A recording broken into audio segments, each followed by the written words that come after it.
Hi ಸ್ನೇಹಿತರೆ, ನಮಸ್ಕಾರ. ಎಲ್ಲರಿಗೂ ವರಮಹಾಲಕ್ಷ್ಮಿ ಹಬ್ಬದ ಶುಭಾಶಯಗಳು. ಈ ಹಬ್ಬದ ಪ್ರಯುಕ್ತ ನಾವು ಈ ದಿನ 5-6 ದೇವಸ್ಥಾನಕ್ಕೆ ಹೋಗಿ ಬಂದ್ವಿ ಸ್ನೇಹಿತರೆ. ಮೊದಲನೇದಾಗಿ ಕಾಲಭೈರವೇಶ್ವರ ಟೆಂಪಲು, ಚಿಕ್ಕರಸಂಕೆರೆ, ಮಂಡ್ಯ ಜಿಲ್ಲೆ ಸ್ನೇಹಿತರೆ, ಮದ್ದೂರು ತಾಲೂಕು.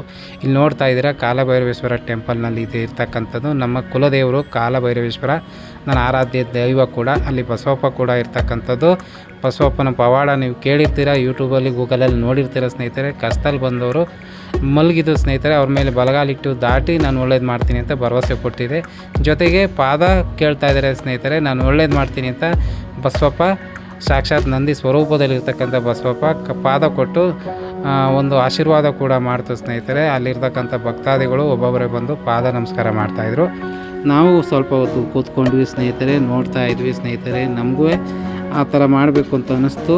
ಹತ್ರ ಹೋದ್ವಿ, ನಾವು ಪಾದ ನಮಸ್ಕಾರ ಮಾಡ್ಕೊಂಡ್ವಿ. ಭಗವಂತ, ಹೇ ಭೈರವ, ಹೇ ಬಸವೇಶ್ವರ, ನಮ್ಮನ್ನು ಆಶೀರ್ವದಿಸು, ನಮ್ಮ ಕಾರ್ಯದಲ್ಲಿ ಯಶಸ್ಸು ಕೊಟ್ಟು ಈ ಜಗತ್ತಿಗೆ ಒಳ್ಳೇದು ಮಾಡುವಂತ ನಾವು ಕೂಡ ಕೇಳಿಕೊಂಡು ನಾನು ನನ್ನ ತಮ್ಮಂದಿರು 3 ಜನ ಹೋಗಿದ್ವಿ ಸ್ನೇಹಿತರೆ. 3 ಜನನೂ ಅಲ್ಲೇ ಸ್ವಲ್ಪ ಹೊತ್ತು ಕೂತಿದ್ವಿ ಸ್ನೇಹಿತರೆ.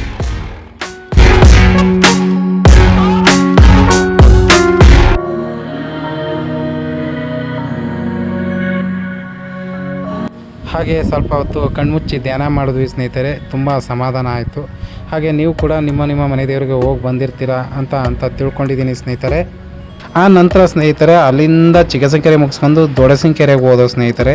ನೋಡ್ತಾ ಇದ್ದೀವಿ ದೊಡ್ಡಸಂಕೆರೆ ಕ್ರಾಸು, ಅಲ್ಲಿ ಬೋರ್ಡ್ ಕಾಣಿಸ್ತಿದೆ ದೊಡ್ಡಸಂಕೆರೆ ಅಂತ. ಇದೇ ಬೀದಿಲಿ ಹೋದೋ ಸ್ನೇಹಿತರೆ. ಕಾಳಮ್ಮಗುಡಿ ಅಂತ ಸರ್ಕಲಿಂದ ಒಳಕ್ಕೆ ಹೋದೋ ಸ್ನೇಹಿತರೆ. ಇಲ್ಲೇ ನಮ್ಮ ಮನೆ ದೇವರು ಕ್ಯಾತಮ್ಮನ ದೇವಸ್ಥಾನ ಸ್ನೇಹಿತರೆ. ಪಕ್ಕದಲ್ಲಿ ಮಾರಮ್ಮನ ದೇವಸ್ಥಾನ ಇತ್ತು. ಫಸ್ಟು ಮಾರಮ್ಮಂಗೆ ಹೋದೋ ಸ್ನೇಹಿತರೆ. ಮಾರಮ್ಮ ಕೈ ಮುಕ್ಕೊಂಡು ಎಲ್ಲ ಕಾಪಾಡವ ಅಂದ್ಕೊಂಡು ಅದಾದ ನಂತರ ಕ್ಯಾತಮ್ಮನ ದೇವಸ್ಥಾನಕ್ಕೆ ಬಂದು ಸುತ್ತ ನೋಡಿ ದೊಡ್ಡಸಂಕೆರೆಯಲ್ಲಿ ಊರೊಳಗೆ ಎಷ್ಟು ದೇವಸ್ಥಾನ ಇದೆಯೋ ಅಷ್ಟು ದೇವಸ್ಥಾನಗಳು ಫೋಟೋಗಳನ್ನ ಈ ಕ್ಯಾತಮ್ಮನ ದೇವಸ್ಥಾನದ ಹಾಕವ್ರೆ.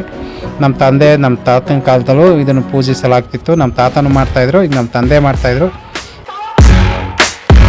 ಸ್ನೇಹಿತರೆ. ನೋಡಿ ಇದೇ ಒಂದು ದೊಡ್ಡದಾಗಿ ಕಾಣಿಸ್ತಿರೋದೆ ಕ್ಯಾತಮ್ಮ, ಪಕ್ಕದಲ್ಲಿರೋದು ಚಾಲಮ್ಮ. ಇದು ನಮ್ಮ ದೊಡ್ಡಸಂಕೆರೆಗೆ ಮುಖ್ಯ ದೇವತೆ. ಗ್ರಾಮಕ್ಕೆಲ್ಲ ದೊಡ್ಡ ಯಜಮಾನಿ ಇವಳು ಮುಗಿಸ್ಕೊಂಡು ಪಕ್ಕದಲ್ಲಿರ್ತಕ್ಕಂಥ ಲಕ್ಷ್ಮೀ ದೇವಿ ದೇವಸ್ಥಾನಕ್ಕೆ ಹೋದ್ವಿ. ವರಲಕ್ಷ್ಮಿ ಹಬ್ಬ ಆಗಿರೋದ್ರಿಂದ ಲಕ್ಷ್ಮೀ ದೇವಿ ಎಲ್ರಿಗೂ ಒಳ್ಳೇದು ಮಾಡುವಂತ ಕೇಳ್ಕೊಂಡ್ವಿ. ಆ ತಾಯಿ ಪೂಜೆ ಮಂಗಳಾರತಿ ನಡೀತಾಯಿತ್ತು. ನಾವು ದರ್ಶನ ಮಾಡಿಕೊಂಡು ಕೃಪೆಗೆ ಒಳಗಾದೋ ಸ್ನೇಹಿತರೆ. ಆ ತಾಯಿ ಫೋಟೋ ನೋಡ್ಕೊಳ್ಳಿ. ಆ ತಾಯಿ ನಿಮ್ಮೆಲ್ಲರಿಗೂ ಒಳ್ಳೇದು ಮಾಡಲಿ ಮಹಾಲಕ್ಷ್ಮಿ. ಅಲ್ಲೇ ಅನ್ನದಾಸೋಹ ಇತ್ತು. ಅನ್ನದಾಸೋಹದಲ್ಲಿ ನಾವು ಪಾಲ್ಗೊಂಡು ಸ್ವಲ್ಪ ನಾವು ಪ್ರಸಾದ ಸ್ವೀಕಾರ ಮಾಡಿಕೊಂಡ್ವಿ. ಅದಾದಮೇಲೆ ದೇವಸ್ಥಾನದ ಆವರಣದಲ್ಲಿ ಒಂದಷ್ಟೊತ್ತು ಕೂತ್ಕೊಂಡ್ವಿ. ನಂತರ ಸ್ನೇಹಿತರೆ ಊರಿಂದ ಆಚೆ ಇರಕ್ಕಂಥ ಸಣಕ್ಕಿರಾಯ ದೇವಸ್ಥಾನಕ್ಕೆ ಬಂದ್ವಿ. ಸಣಕ್ಕಿರಾಯ ಅಂದರೆ ಈಶ್ವರನೇ. ಇಲ್ಲಿ ಸಣಕ್ಕಿರಾಯ ಅನ್ನೋ ಹೆಸರಿನಿಂದ ಪ್ರಖ್ಯಾತಿ ಆಗಿರ್ತಕ್ಕಂಥದ್ದು.